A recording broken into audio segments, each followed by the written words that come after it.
저는 유산화를 만나서 이 유산화의 제품으로 인해 저의 가족의 건강이 눈에 띄게 좋아지는 것을 경험을 했기 때문에 주변 지인들에게 알리고 싶어졌어요. 그래서 내가 소개로 인해서 나에게 소득이 될 수 있다라고 하는 이 유산화 사업에 관심이 생겨서 정확하게 알아보고 지금 사업을 진행을 하고 있습니다. 그런데 한국을 비롯해서 모든 나라들이 지금 선진국화되고 있어요. 그런데 선진국화되는 나라들은 세 가지 신드롬이 있다고 전문가가 이야기를 하고 있습니다. 그 첫 번째 신드롬은 상대적인 빈곤감이에요. 상대적인 빈곤감은 뭐냐면 예전에야 없어서 못 먹는 시절이 있었죠. 그런데 지금은 어때요? 과잉 시대예요. 너무 잘 먹고 너무 잘 입고 부족한 것 없이 살고 있는데 이 상대적인 빈곤감이 크다라는 게 뭐냐면 옆집 엄마가 해외여행을 갔다 왔대요. 우리 집은 못 갔는데 그럴 때 왠지 우리 집이 가난해질 것 같고 친구 집들이를 갔는데 50평이야. 우리 집은 30평인데 이렇게 상대와 비교를 했을 때 느껴지는 빈곤감이 커진다라는 거. 그랬을 때 내가 뭐 우울증이 올 수가 있고 행복 지수가 낮아진다라고 합니다. 낮아지죠. 그리고 두 번째 신드롬은 앞으로 이제 평생 직장이 사라지고 있어요. 철밥통이라고 하는 공무원들도 예전에야 철밥통이었지 지금은 일을 하지 못하거나 그러면 승진을 못하기도 하고 자리가 없어지기도 합니다. 그리고 대기업은 요즘 어때요? 내가 열심히 일을 해서 50세까지 일을 마무리했다고 한들 이제는 100세 시대인데 나머지 50년의 인생은 뭐 먹고 사냐 이거죠. 그래서 평생 직장은 사라진다라고 하는데 요즘에 그래서 사람들이 투잡, 쓰리잡 해야 된다고 말을 하고 있어요. 그런데 현실이 퇴직을 하고 나면 사람들이 자영업을 많이 준비를 하죠. 그런데 자영업 현실이 어때요? 매월도 아니에요. 매일 3,000명이 창업을 하고 2,000명이 폐업을 하는 게 자영업의 현실입니다.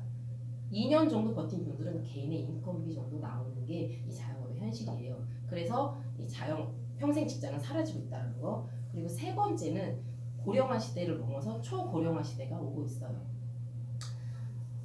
사실 요즘에 아이들을 적게 낳고 있긴 하지만 우리가 이 나라가 부양해야 될 고령자들이 많아지고 있습니다. 그래서 좀 전에 말씀드렸지만 평생 직장은 없어. 근데 나이가 들면 들수록 계속 일을 할 수가 없잖아요. 그래서 연금을 생각을 하고 사람들이 연금만 믿고 살고 있지만 연금만으로는 이제는 내 노후를 보장받을 수 없는 시대가 왔어요. 그래서 세 가지 신드롬에 대한 대안을 찾을 때가 온 거예요. 그렇다면 대안이 뭘까?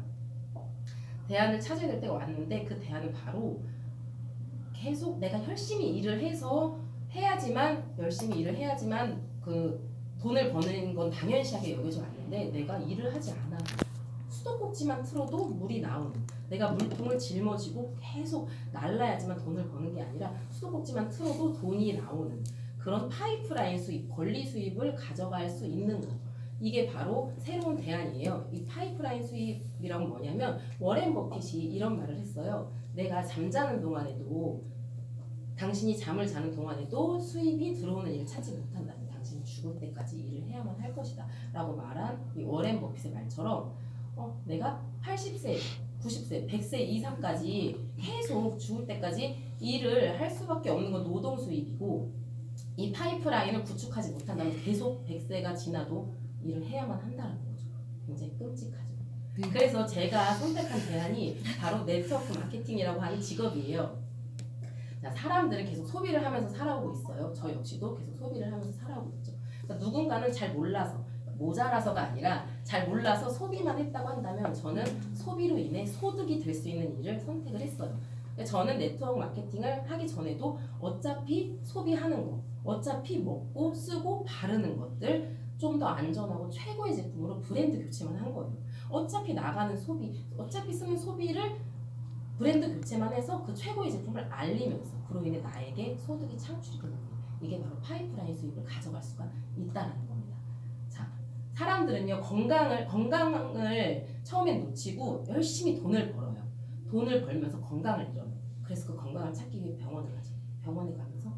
병원에 가서 돈마저 잃게 됩니다.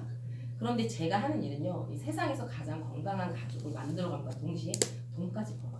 그런데 그 돈이 노동 수입이 아니라 권리 수입을 보장받을 수 있는 일이라고 한다면 좀 더 자세하게 이 일에 대해 알아보셔야 한다는 겁니다.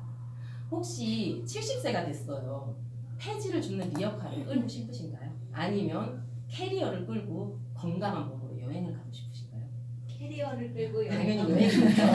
그렇다면 지금 당장 저와 함께 이 일이 나에게 어떠한 방식으로 권리 수익을 가져다 줄지 한번 알아보러 가시죠.